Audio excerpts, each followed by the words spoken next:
Okay, everyone, welcome back to another episode, a special episode here of the Celtics Talk Weekly. I'm your host again today, David Caires, alongside my two co-hosts, Rob Haytayan and Seamus Zarlingo. We are back at it again with a special episode here coming at you after Game 1. As we all know by this point, the Celtics were able to walk out of Game 1 with a 106 to 89 victory in the opener of the NBA playoffs. But we're here to do something quite interesting. We're here to recap that game with a member that some of you may consider to be part of enemy territory. We're here with the Hey, host of the Learning Basketball podcast and a writer with Swish Theory that covers the NBA, draft scouting, and the Orlando Magic as at Beyond the Arcade on YouTube, Twitter, and Substack. Please welcome everyone, Ryan Kaminski. Ryan, how are you doing tonight? hey, appreciate you guys having me on the pod. A little Magic Celtics, a little playoff basketball. I'm doing good. I'm excited to be here. Just excited to talk hoops, and what a great start to the playoffs. The whole weekend, a lot of exciting hoops around the whole league. But we kind of knew going in, Celtics Magic could be a little bit of a rock fight, especially with Orlando's their lack of offense and kind of overwhelming defense. So the Boston kind of just pulled it out. I'm sure we'll dive in. Derek White's 30 bomb is hard to see, hard to predict who's going to go off for Boston because anyone's, ready to just drop 30 any given night. Yeah, definitely. I'm really looking forward to this conversation tonight. Just to take it a step back, my first question for you actually is what was it that made you realize that you wanted to cover the game of basketball for a living? Sure. So I guess I'm still trying to break into to that living and that career myself, but just grew up a Magic fan, grew up a basketball fan, love the game, watching it, playing it, and about let's say 7 years or so ago, I kind of decided I just wanted to kind of put more thoughts on the Magic themselves and cover the team, even if it's from afar, just kind of streaming games, clipping up games and writing articles, breaking down film, putting out a YouTube video, then forming over to more of a newsletter and just putting out as much work that I would try to consider like high quality work and try to improve on that over the years. And wanted to kind of expand on the analytics side. So learned some different tools that can be used for programming, especially for data visualization like Tableau and using Python to kind of collect data and visualize it and stuff. So just trying to learn different tools for scouting, learn as much as I can about scouting, meet different people like yourselves around the industry to learn y'all's perspectives and backgrounds as well. And just kind of, grow my perspective, try to improve from the scouting side of things while covering the Magic because it's just something I think about all the time. Like I'm sure you guys do with Boston, just as a fan, just thinking about players and what you want the team to be and building a long term contender and the moves they should make. And we're all armchair GMs in some way, so we just love to kind of control it from here and predict what could happen. So trying to make a real career out of that and diving into more grassroots scouting the last couple years and diving into the media more officially the last year or two, getting credentials for Magic games and scouting big events like Top 100 Camp and big, especially Florida events, Mount Verde, IMG. So just trying to be all in on the scouting side of things, and I just love thinking about team building and try to build balanced lineups around your essentially your star players basically. So just love thinking about the game and just have been putting a lot of work towards achieving those goals. What's been your favorite part so far about covering basketball? Because we talked about this through text. As I could tell through your bios online, you're a man that wears many hats in the basketball community. But do you like the scouting more? Do you like covering a team more? What's team building? Like, what does one stand out above the rest? Yeah, I mean, my personal favorite is thinking about the team building from like a front office GM perspective. Just how can the team maximize their kind of future? How can they build a long-term contender? And normally I'll do it, my draft work from the Magic perspective because I feel like it can be a little more useful building, say, a big board or like a draft board of how a team is thinking rather than just a general NBA like the general one probably works better for the day of the draft when you're trying to see who's the best available player in theory. But I think like every team values different players and different perspectives, different things, where they're all targeting different things as well, different skills. So trying to build a team centric big board was always kind of my idea, and that's I have a few of those that are just Magic centric, and I definitely say that from a thinking about the game perspective, I love the front office side of things, the team building. But in terms of like what I've actually done so far, the coolest thing is probably talking to like Jalen Suggs. My first game as a media credentialed guy, reporter at the Magic game, whatever you want to call it. I was able to ask some questions to Jalen Suggs after he had like the sequence to win the game. It was we were losing against Phoenix. He ran like 7 pick and rolls to end the game, and he never really does that as the main guy. Franz and Paulo were out, so he kind of got to be the guy that night. And it was cool just asking him about his pick and roll development, his confidence of kind of being the late game closer that he's known for at Gonzaga, being that guy that jumps on the table, being the clutch winner, the big shot guy. So it was cool. He went off for like 2 minutes. It was just cool to hear his answer. And it felt like, all right, I'm officially in like the 2K my career mode, asking questions. Like it feels like I'm in the video game, or I made the post game conference. Like, so that was a cool moment for sure. And I want to switch gears now to talking more about analytics that you touched upon in your first answer. What do you think is the most telling statistic or metric about an NBA team and why? Like, what analytic or metric tells you the most about what you need to know about a team? Good question. I mean, the obvious one is probably point differential. I mean, it's not a hidden stat or anything. You can find it on Cleaning the Glass for free, league stats. And point differential, I think, is in terms of just evaluating how good or competitive the team is. I think it's the best stat because it tells you how badly they're beating other teams. It's just the average difference in their wins. And it is the most accurate predictive stat for teams. So if you're trying to win your over under bet the next season, looking at the point differential from the season before is normally the best indicator for that. And I also think the defensive rating side of things there tends to translate year to year when the personnel is pretty much the same, and especially the talent. Like if the defensive talent is still in their elite prime athletic years, that's normally pretty like translatable year to year as well. But point differential kind of an easy one in terms of evaluating the team this year and then predicting their success in the following season. And it's funny that you mentioned the defensive rating because obviously the Magic are highly reflected well with that statistic being the second highest defensive rated team in the NBA. Off of that question, what's the most telling statistic about an NBA player? Mm. I don't think there's a perfect all-in-one metric yet. I love using dunks and threes.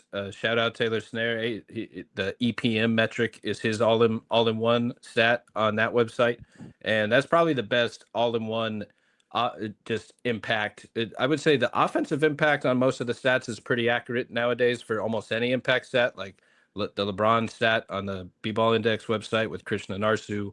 I mean, even we've come a long way from like BPM, but I think it still like holds merit in some impact. Like it still gets the job done for just general impact, but we've gotten more accurate ones probably since then. But yeah, I'd probably go with the EPM with dunks and three to try to measure the impact of the game. So it's not necessarily this guy is better than this guy because he has a higher EPM metric or a higher impact rating, but it's more so that the first player is more impactful in their current role to their team winning than the other guy. So maybe a guy like Ty Jerome has a really high EPM because he's super efficient. He makes the most of his shots. He gets open looks and he makes them. He's super efficient as a scorer, and it's kind of a best of both worlds for the team, getting the most out of the player, maximizing that player in the role, and then that player being maximized in that role, not being asked to do too much and not being overtasked. And when you're just creating open looks for them, it just makes the whole game a lot easier for everybody. And what advice would you give to anyone looking to learn more about advanced metrics in basketball? Sure. There's a lot of free resources online. I'm completely self-taught online, just looking up YouTube videos or Reddit threads or GitHub, whatever you resource you want. I would say Automate the Boring Stuff is a really nice, easy book to kind of hop right in for learning Python. And there's a lot of great videos online for Tableau, which are two of the main ones that I use. Um, also, a guy named Dom Samanji has a really nice kind of portfolio of analytic tools that is linked in his bio on Twitter. He works with the New Orleans Pelicans in the analytics department and a ton of experience on the college side. That database very accessible to just kind of find what you want to learn, find a bunch of tools to help learn it. And there's a lot of, I think it's either mostly free or all free tools there. So that's a great way to learn. And the other one is just continue learning, reading, listening to people that are doing the thing you're interested in. So, you can find most of the Sloan Analytics Conference videos online on YouTube. MIT hosts that conference. You can watch almost all. It's almost like you can be there. You might not get the networking effect that a lot of people go there for, but you might learn a thing or two on what teams are doing, the latest news on analytics, whether it's basketball or all of sports. So that's probably some of the best ways to stay on top of it. Now, David, I know you're going to transition here in a second, but I do have a question about analytics. When it comes to analytics and seeing how many you're talking about, of course, how many more analytics we've been able to derive over time just within the progression of measurement and advanced tracking when it comes to the NBA. But we do see there is a nuance within the game of basketball and any sport out there that analytics, no matter how much we slice things down and try to account for everything, there's always things in which we can't quite account for. So, from that perspective, how applicable are analytics within the game of basketball and where should they be used? Obviously, they've been used a lot more year after year in the NBA to the point where we have coaches who straight line follow the analytics anywhere it tells them to go in any sport. But how applicable do you think analytics should be in sports in certain spots, particularly basketball? Sure, it's just another tool in the toolbox, like especially from the scouting side, the preparation side. Like it's just the easy way I think to think about it is that our eyes can't see everything. We can't watch every single play and account for everything that happened in every single play, but the data generally can track everything that happened. So the data kind of tells us what happened, and it's up to the scout or the evaluator to go watch the film to learn how and why it happened and how the defensive schemes allowed it to happen, how the offensive play calling created what happened, even if, the only thing that was tracked was a pick and roll assist for a corner three. Well, maybe there was 5 actions that led to that as well. So you have to kind of dive into the film. And, I think it's ultimately just a tool that is useful for decision making, for building out the most balanced lineups to see who brings positive impact to which end of the floor, to kind of combine those so that you have positive impact overall for the lineup itself. And when it comes to things like shooting, I miss how should I say this? Like, my favorite kind of era to watch as kind of a fan would be, it's probably a little bit growing up, but like that 08, 09 era with, KG Celtics and Dwight's Magic, Mellow Nuggets, just these tough shots, these contested mid-range fadeaways, the contested post-ups. I think a lot of the reason there's so much more spacing now is because of the analytic kind of advantages that teams are using to take the easiest, most efficient shot possible. But you miss, not necessarily, I think what we miss is how crowded and how tough those shots used to be with the mid-range game, and kind of the old school eye test, like the things we liked about it. But I think it's useful for essentially the average player. Like, on the aggregate, you don't want players who are generally average at tough shots to take those tough shots. You want the guys that are stars, who are highly efficient, like a Kevin Durant, to take as many of those tough shots as they want, because by the points per possession value, it's just as efficient as a layup. Like a mid-range shot for a KD or a Kawhi is a layup for the average player. So the stars that can make those shots consistently and efficiently should take as many as they can and want, because the defense wants them to take them. It's a good tool to beat defenses, because defenses generally want you to take those least efficient shots, but that's what makes these star players stars. So I think the stars should be free to take the best shot for the team. And then on the aggregate is where the analytics come in to say, we want our role guys to take open, efficient shots to help the offense and leave as few holes out there as possible for the other team to take advantage. Because at the end of the day, it's just about finding mismatches, finding advantages.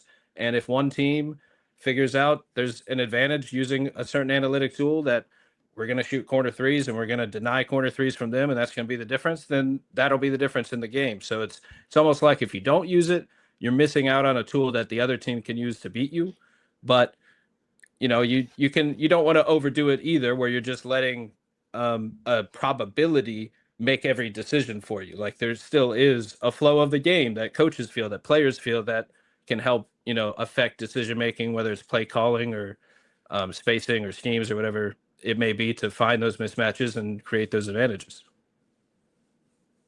And sticking on the topic of analytics, but now more transitioning to what we watched yesterday in game one between the Magic and Celtics, what statistics stood out to you or stand out to you about these two teams, the Magic and Celtics? And what statistics stand out to you just from game one yesterday? Sure. I mean, yesterday, I'd say what was interesting is the Magic seemed to do everything they wanted to do defensively. Like the stat I saw was they held Boston like 37 threes, which would have been like one of the lowest of the season for them. The Magic allow the fewest threes of any team in the league, and Boston like gets the most up of any team. So that is a kind of a fun balance of what is the give and take there. And the Magic kind of won the battle in that one, but they lost the war because they just couldn't keep up with the actual scoring. I mean, the defense held Boston roughly pretty close to the season average. Like one stat that popped out was the Magic's defense is the toughest that Boston has seen all season in terms of points per game. Like they score the lowest amount of points against the Magic's defense this year compared to any other team. But with an asterisk that some of the stars have missed a few of the matchups this year between Orlando and Boston. So I'd say the 3-point volume is kind of the big swing factor with the stats, as any series. But these are two elite defenses with star scorers, and Boston just has, in my eyes, last year they perfected 5-out basketball. Like they have this perfect lineup of, you have flanked like Tatum and Brown with defensive player of the years who are super smart offensive players, like a Derek White or a Drew Holiday down there, that scaling them down to allow everyone to do what they're most effective at. You got Kristaps blocking shots, and I actually thought Kristaps had a pretty good game, at least defensively. I thought that Orlando had a real problem getting past Kristaps, but I've kind of heard people say he had a bad game, so maybe it's a little bit of both offensively as well. But I definitely felt his presence at the rim as a fan, just like we had some problems scoring over him. But I would say the 3-point volume, a big one. I mean, Franz and Paulo are probably going to get their buckets. They're going to score. It's just Orlando can't seem to find consistent help outside of them too. And I'm not sure if that answer is going to come this series. I think they, maybe can steal one or two if they can hit that 15, that swing factor of the team just hit 15 threes. That's pretty much what they need to stay in one of these games. Well, that kind of brings me into my next question, because if I backtrack a little bit here, Orlando, you guys exceeded expectations last year. Are you going to a playoff series against Cleveland? Experience kind of caught up with you guys in that matchup. So you're coming into this year, guys start off the season, pretty hot, right? It's looking up, and then these oblique injuries strike, and then the expectations kind of, in my eyes, it feels like all of a sudden it's shaky. So from the Orlando side of things, you get Franz back, you get Paulo back. They're kind of the two catalysts of that ship, right? You go into the play-in. What exactly, from an expectation standpoint, right? What is defined as a successful year for this Orlando team, because they're still so young? Yeah, before the season, I think if they actually did say their goal was to simply win a playoff series this year. Right. So that's before all the injuries even happened. And technically, they have made the playoffs. And if they somehow won this series, they still achieved their goal before the season, which is incredible to even have that chance because of everything you said with the injuries. I mean, it's a laundry list of injuries for Orlando. I don't have to dive into all of them. But essentially, their best 5 players, Suggs, Franz, and Paulo, only played the first 5 games of the season together. They lost Mo Wagner, the NBA's leading bench big man scorer for the entire season. And for a team that can't shoot, losing a guy that's good for 15 points a game off the bench is pretty hard to overcome because Right. it might be an average player on the aggregate, but on the actual roster, like there's not another 15 points per game guy to pull off the bench. So when you lose Suggs, who's essentially your point guard or at least a super connector this year, and the leading bench guy, there's just only so much help to go around. So I think expectations, like I've been saying, if I had been asked like a month ago, this team was in a rough spot where the vibes were down. They were like 0-5 or like 0-7, had lost some games, and it looked like the season was kind of like over, like the team had kind of given up on the year. But the last month or so, the team really turned things around. Starting Corey Joseph has actually unlocked the starting unit a lot, which is pretty surprisingly. You go to the box score, you look up and you see like, man, that's a lot of minutes for Caleb Houston and Corey Joseph in a playoff game. But they've been good for this team for the last like month or so, where that's kind of just the rotation that has finally just worked a little bit, where Caleb brings a little bit of shooting. Corey Joseph is a good decision maker, smart veteran, been around with experience that can defend and pass, and at least brings effort and know-how to that starting unit. And I think at this point they were essentially, I think they would have been happy just to like make the playoffs after all of that. And I think they are happy, but they still want to win a series. Like they're Right. here. Franz and Paulo are healthy. They have a defense behind them. It's to me, it's just that big swing factor of can you get enough help from the rest of the guys where they just keep you in the game, because like essentially Orlando's game plan against every team is this is going to be a rock fight. We're going to dominate the rebounds. We're going to force turnovers, and we're just going to try to outscore you one possession at a time. Franz and Paulo versus your best stars. And it's a little, it could be aggravating for fans because it's a little slower. It's a little grimier than your normal, like modern NBA all-star game type of style, but that's kind of their only shot. And, Right. I think they're happy to be here, and the goal is still a playoff series. Like if they won a playoff series, I think they would be very impressed. Like that, it would be over. Like it's not expected as of today that they're going to win this thing. So I think just tying it in Boston would be huge and make it a series before, Right. it can quickly, you can go down 2-0, 3-0 and feel like it's over pretty quick. So something me and Seamus have talked about real quick here is the pace of these two teams. They're actually identical. Right. One team, right, Orlando 29th in pace, Boston 30th in pace, except Boston does one at a 61 win pace, Orlando doing one at a 44 win pace. So from an offensive standpoint for the Orlando Magic, because you said it, Paulo's going to get his. We saw that in game one. Franz is going to get his. We saw that in game one. But from the other guys, what do they need to do against a Boston team that is looking to, defend a title? Like you said, to make this a series, because there's belief around the sphere that Orlando has the tools to do it, but what do they need to do to unlock them?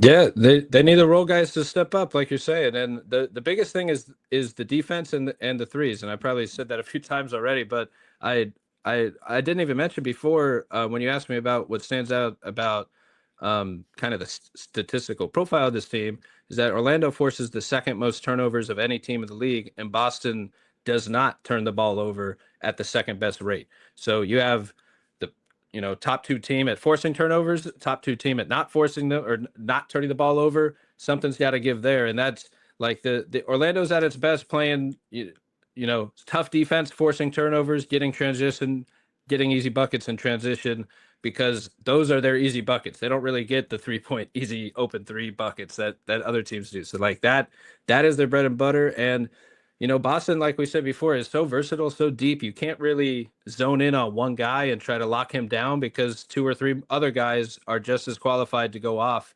For even, Peyton Pritchard off the bench can start hitting shots, and he'll pop up for 25 or 30 points. So it's not just lock one guy down. I think defensively they achieved their goal of we're going to contest as many threes as possible and run Boston off the line.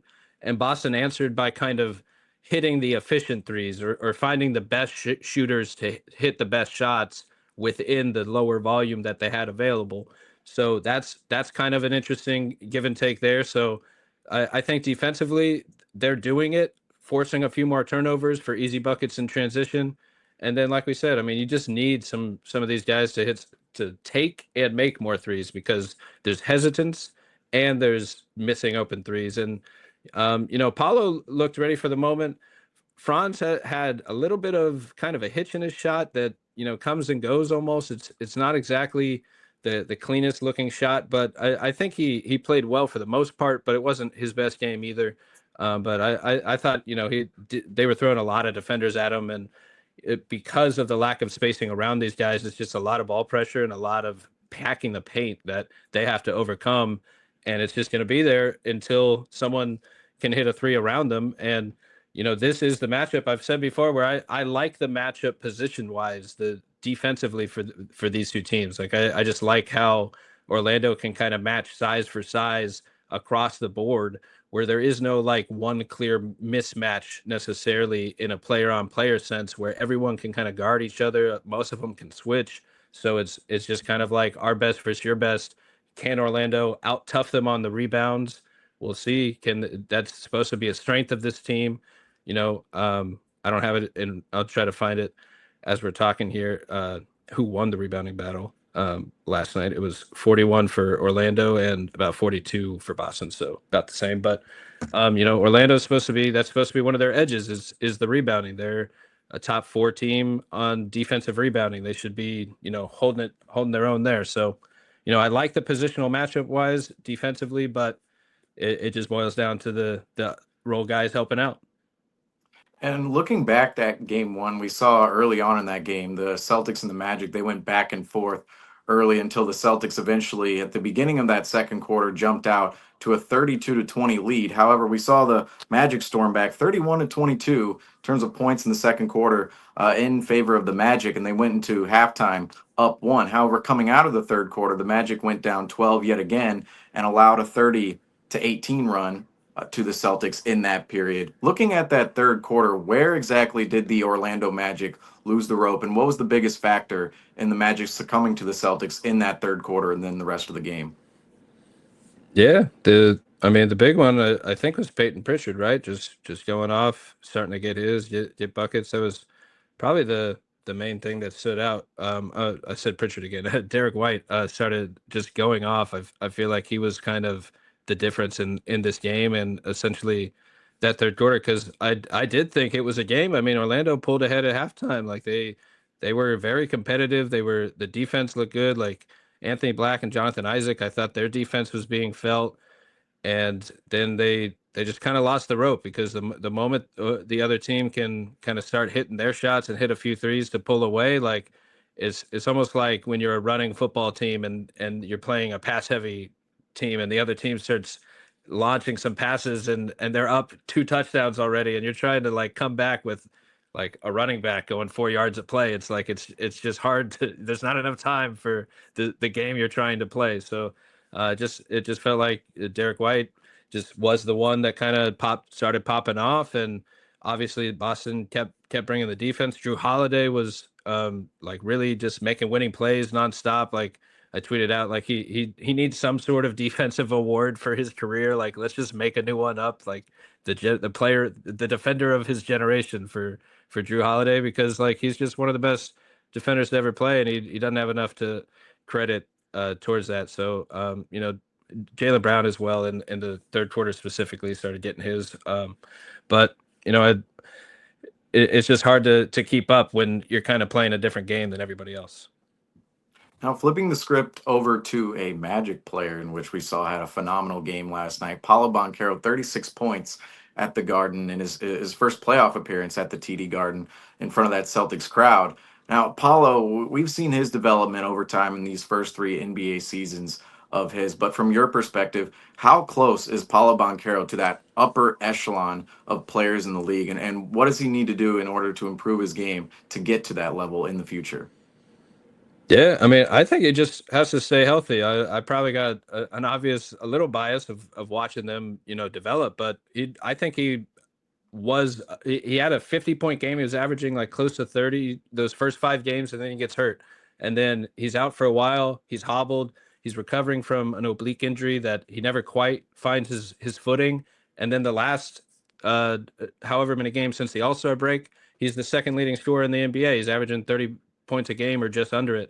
So I think he's right there already. Like he is an all NBA type of star, ready to go with that level of play and impact. But he just has to play, and he missed too many games to kind of make any of the awards this year and actually see that. So for him personally, I think he wants this playoff experience. I think he wants to get a little more experience on the big stages to continue to prove himself. He showed up in the playoffs last year with big games. He's doing it again this year.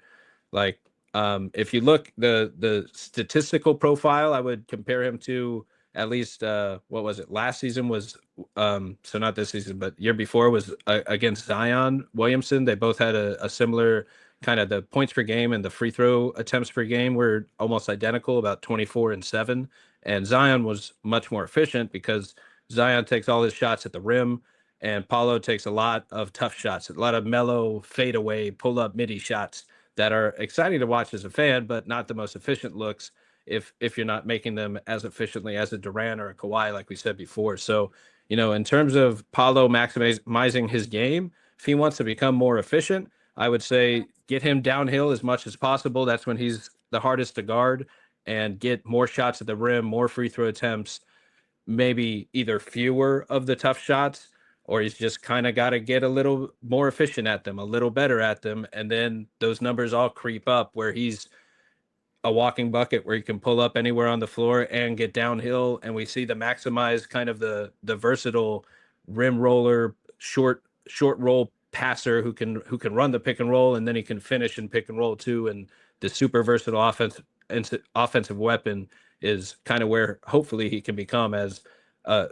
he wants to be more of a scoring hub, not a point forward or a point center where he's directing traffic every play, but he can make a read and react when he gets doubled and find the right guy. So, surrounding him with the right shooting and help, kind of like we saw Detroit do with Cade Cunningham last summer, is also a big part of it with the roster around him. But for him individually, it's just trying to do some of the more efficient things when he's already such a great player.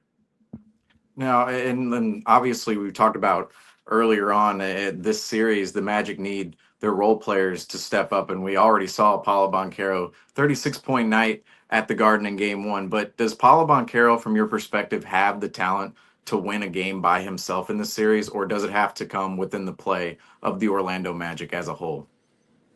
Sure, I definitely think so. I mean, against the Celtics is very tough to do for sure. It's hard for any one player to just go off like that to that degree. But Paulo has it in him to.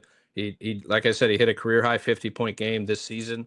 Like he could go off like that in theory, where he's the one that's handling the pressure. Now, where it almost feels like watching, like, I don't know, Magic T-Mac versus the Detroit Pistons, where it's like it's literally 1-on-5 out there sometimes. Like, this guy is just going up against one of the best defenses in the league, trying to score, getting maybe not as hacked as they were back then, but just a lot of arms and a lot of bodies in the paint that is hard to overcome. So can he do it? Absolutely. I think if the Magic are going to steal one or two games in this series, it's kind of from either of those factors that you mentioned. Either the role players give them that, we hit 15 threes, the other team only hit 5, we just got a 10-point boost from that, now we're actually in this game.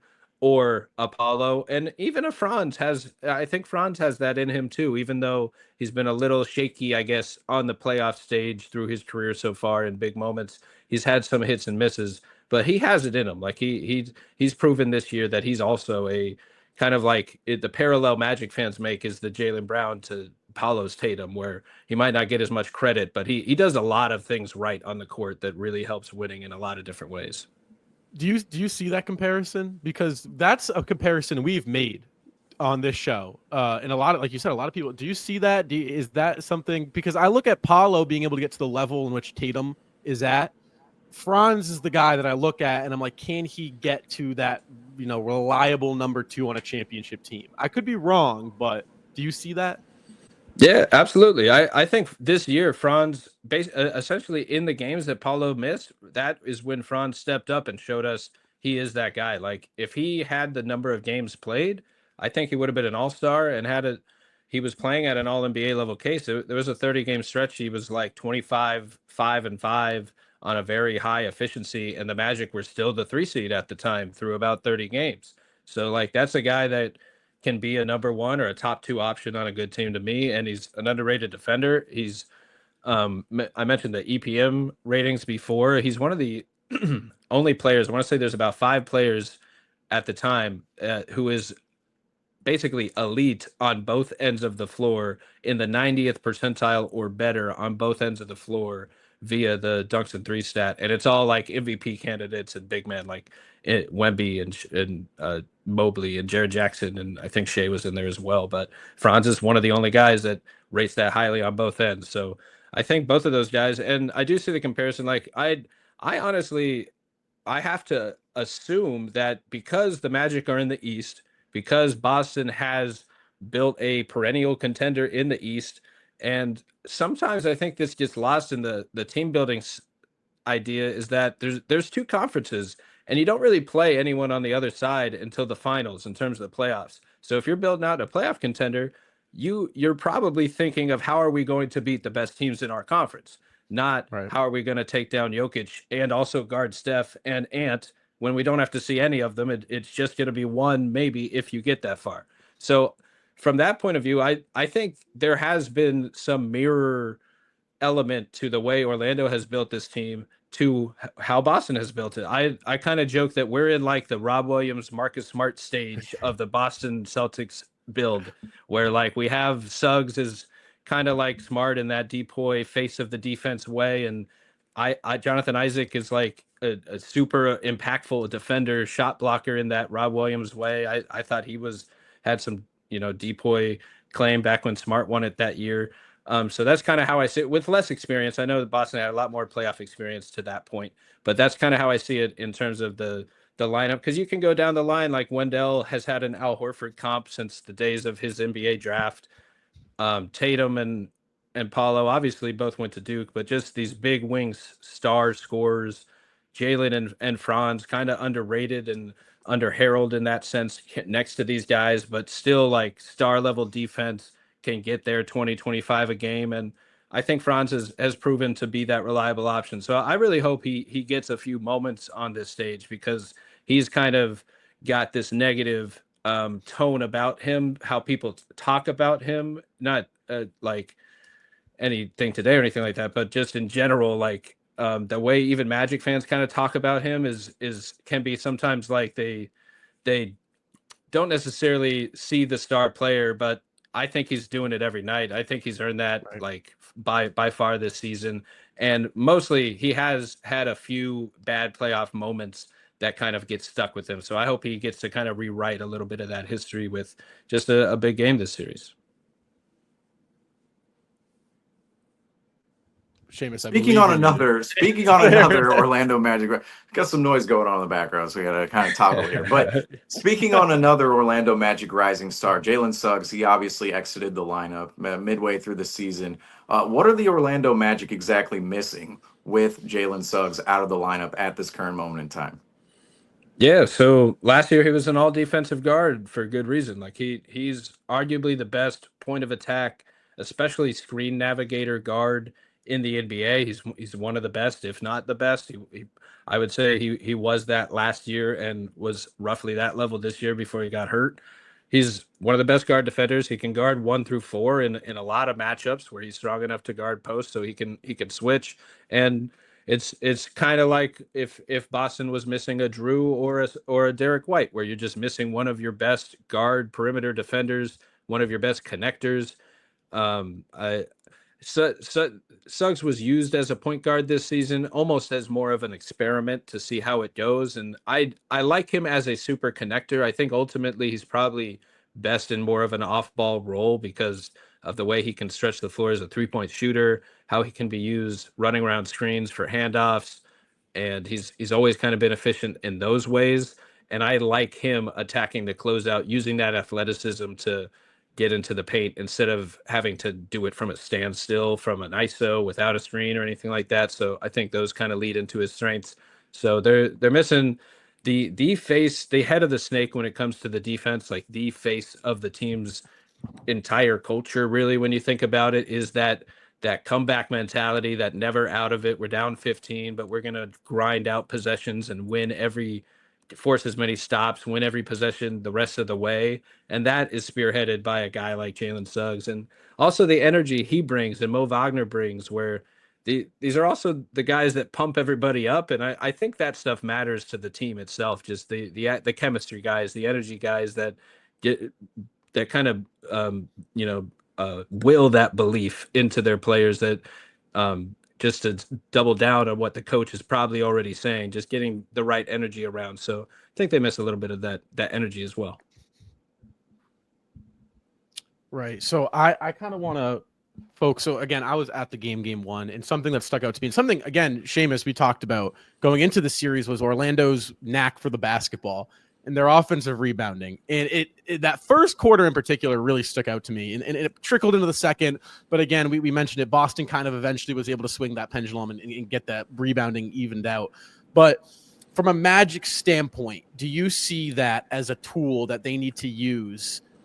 Gaining extra offensive shots against Boston, is that something that from a schematic game plan look that Orlando's using? Like, listen, we need to outshoot Boston, we need to get more attempts than Boston, because again, while the consensus is more shots gives you a better chance to win, sometimes it's not always in a team's game plan to, okay, tonight we're crashing the offensive glass.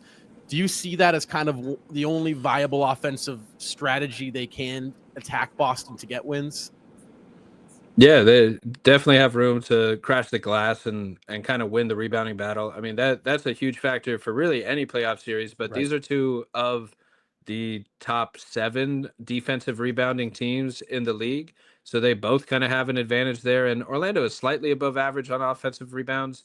I do think, Wendell Carter and or Goga or Isaac, like they are important roles here, because I'm just not sure if they have a clear advantage against Boston's bigs, like whereas maybe they did in the play-in game against Atlanta. It felt like that was a big advantage that could be exploited a little bit more. But I think both of these teams kind of match each other on size. So that to me says that it might be a very close rock fight for those rebounds and trying to pull out every single possession or miss shot, like you're saying.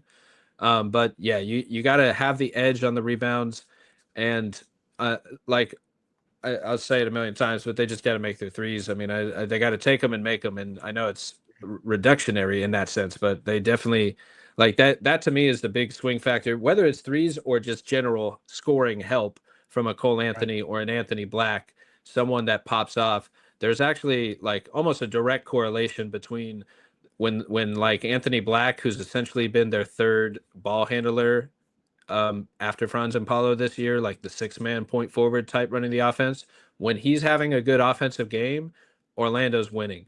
And that's a very high correlation in terms of like when he's not hitting shots, when he has like 7 points and 30% from the field on 3 shots, like Orlando has a lot of losses. When he has just like 12 points and an efficient night shooting, Orlando generally tends to win. And he's actually surprised fans even, because he's hit 40% of his threes over the last few months, pretty much since the trade deadline, when there was a lot of rumors that he was essentially Orlando's most coveted prospect that they were willing to, or at least willing to talk about in deals. And so I don't know if he was actually available. Obviously he's still here. I know Orlando loves him. There's reporting that a lot of teams love him. So maybe he just felt a little support once the trade deadline passed and started hitting his threes. But he's a big swing factor, I think, ultimately, is a guy like Anthony Black or a Cole Anthony, so one of these guys that have the ball in their hands and can kind of pop off for a 20-point night and help out the Stars in some way with the scoring load. Now, looking ahead at the offseason potentially for the Orlando Magic, and not saying anything about the implications of the series on the horizon. Still a competitive series, just looking at the offseason here. But the Orlando Magic this offseason, you kind of talked about the trade deadline a little bit, if they were willing to listen to offers on either Anthony Black and maybe even Cole Anthony as well. But looking ahead at this offseason, what do the Magic need to do in order to upgrade this roster around Paolo Banchero and Franz Wagner and Jalen Suggs? And would any of those names within that mix ever be considered as a potential trade chip for the Magic in a big deal? Yeah, absolutely. I think Suggs is still like Suggs is the safest. Like it would really take a superstar offer to pry Suggs away, and maybe that's where a Trey Young type deal happens if that is even remotely possible. Like I think at the end of the day, Orlando needs a guard who can shoot and create offense for their big scorers, and basically a pull up 3-point threat who can pull two defenders on the ball out onto the perimeter and create some space for these big wings to slash and attack and kind of create in their own right. So that's a maybe an Anthony Simons type on a lower side of the scale, but a Trey Young, a LaMelo Ball, like one of these like guards that can just launch a high volume of 3-pointers.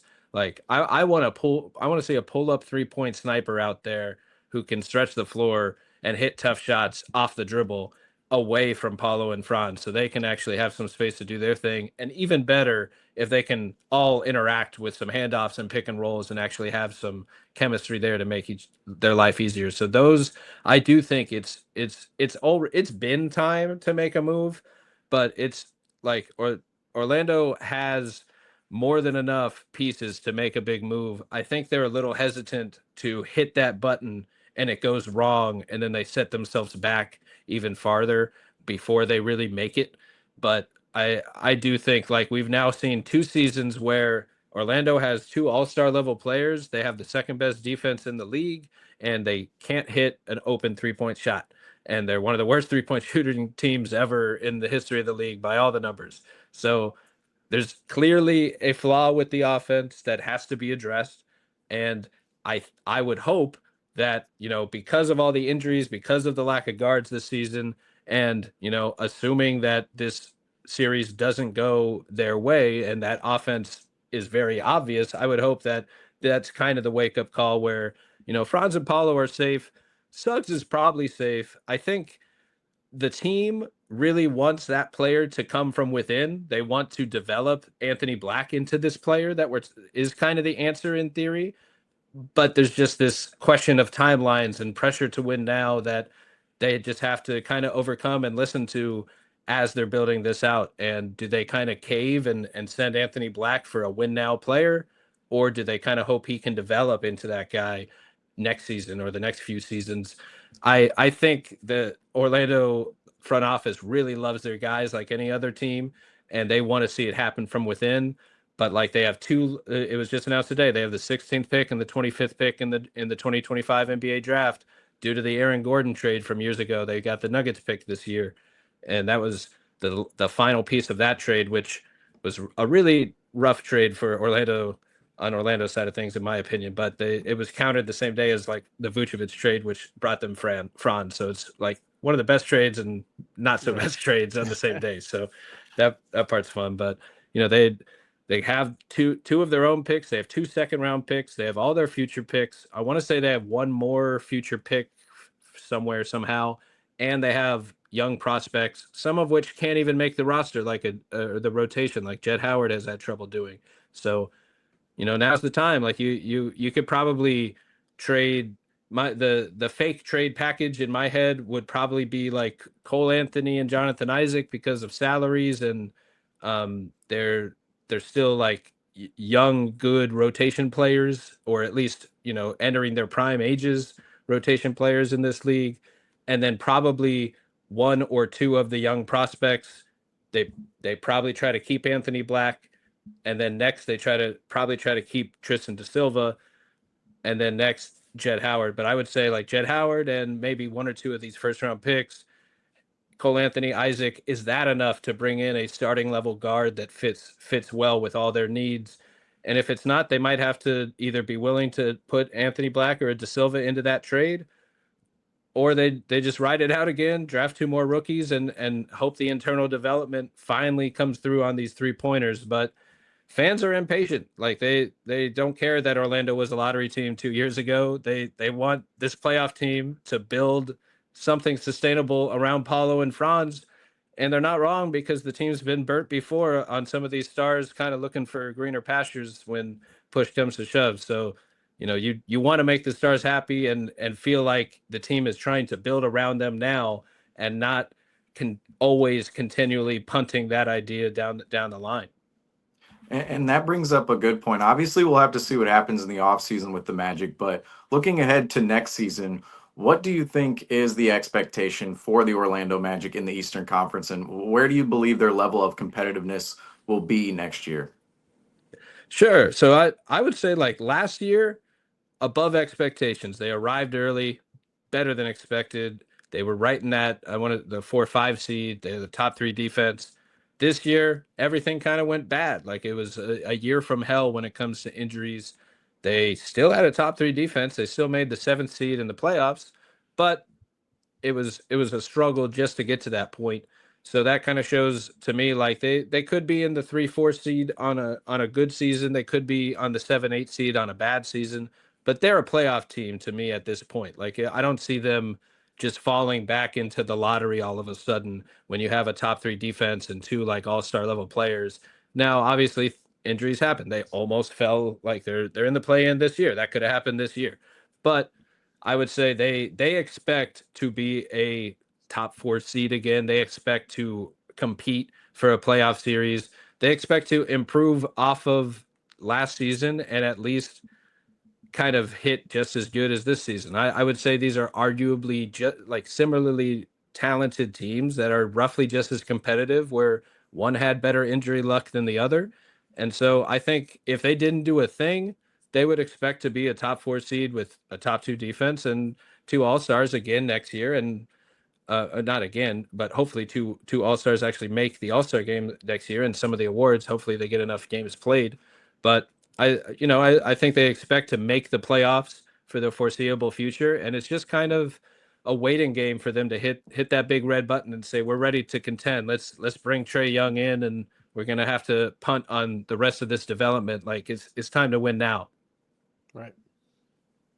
And I just want to switch gears back here. This series going on right now. So obviously the Magic have to be disappointed about dropping the game yesterday, but we can tell through the media interviews and post-game pressers from the team that they still feel pretty optimistic about their chances. I saw a clip of Cole Anthony talking, and the first thing he said was, "We're going to be fine. Like, none of us are stressed out at all about this." That sounds about right. That's Do cool. you think? Do you think though that Orlando should be a little bit annoyed about their performance in Game 1, given that they lost by 17, and the fact that for Boston, Tatum was pretty cold offensively, besides hitting a couple clutch shots at the end to put the game away.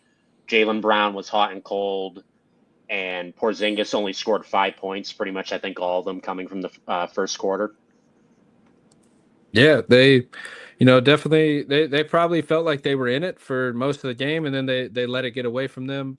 I I think they're confident in their defense, and that they match up well, and that they can make a game, that they can make a muck out of any game, and they can be in every game. Like, I think that confidence is the culture that Jamal Mosley has built, that they're not out of any game. So that just kind of breeds into how competitive they are. But yeah, I mean, there's some things to take away where, that's what makes Boston so good, is that the 6th man or the 5th man could go off for 30, and Tatum can have an off night, and you hardly even feel that, because you got some other guys that can do it. So Boston is what makes them so tough is that scoring versatility. Like, they have, to me, they're highly efficient in different scoring play types, and they're versatile. So it's like you can run like one of the most versatile, or one of the most efficient, like, ISO plays through a Tatum or Brown, or then your secondary option is now posting up Kristaps as one of the most efficient post up threats when he's actually feeling it and going. So they have a lot of different options they can go to. I think Orlando is confident in what they can do, and this is just kind of like not the norm, but they miss a lot of threes, and they know, like, if they're not going to hit their threes, it's hard to get back in a game. It's just kind of been how this season has been. So, like, I think they just kind of ride it up, as they lost the first one on the road, the game 1 in Boston. They're not expected to win it. Let's just try to get one, and even the series 1-1. And yeah, they definitely have to take note that Paulo had an awesome game. I thought like he hit some tough shots and some really like just some sick shots, like a step back pull up three against a switching defender. Hit like some midi pull ups and that like floating finger roll where he was in the air from like the elbow to the opposite Air side of the Paolo. rim. Air Paulo, you saw it. So he was really strong in game one. I thought Franz, I think, is probably upset with himself. He takes losses really hard, so I think he'll want to bounce back with a big performance. And it's role players that will role players step up on the road and hit threes. That's been a question for a lot of playoff teams, and it's really hard to do. So I'm optimistic that they're going to continue to create the threes, and hopefully one of these games, a couple of the players just hit enough of them to give them a chance. Because I think this team is confident in their matchup, also because they seem to play well against Boston. They have the second best winning percentage over the last 3 seasons, and they're only 6-4. It's only 10 games, and I'll even throw the asterisk. Some of those games, a decent amount of those games, both teams are missing some star players, which is kind of the general NBA anyway. But when you go one by one, there are some like funny ones in there. But they're 6-4 in their last 10. Orlando feels like they can hang with this team, even as great as they are. And like Boston has nothing to prove. They're the reigning champs. They're off the charts with the impact ratings. They blew all the records out of the water last year, and they're just, I don't know, I wouldn't say they're coasting, but they were just kind of waiting for the playoffs to happen again this year, to get rolling again. And this is their chance. Can Orlando kind of catch them sleeping before they pop off and look like the machine that was last year, for it to steal a game or two and make this a series? I think they're confident they can, but you noted there's definitely room for improvement, and a lot of things they can do better. What is your own personal confidence level in the Orlando Magic actually winning a game this series? Winning a game? I mean, I'd Or say at least, they'll win a game. I mean, how about the whole Gentleman's sweep, series? Gentleman's How about the whole sweep. series? The whole series, that's tough. Like I would be very impressed. Like I do not expect Orlando to win this series based on who they're missing, the lack of offensive around them, and how great Boston is, the disparity of offensive output between those teams. While the defenses, I think, are pretty on par, and that's kind of what makes it a series, is that they can both kind of force stops and force turnovers and crash the glass and kind of keep it a game.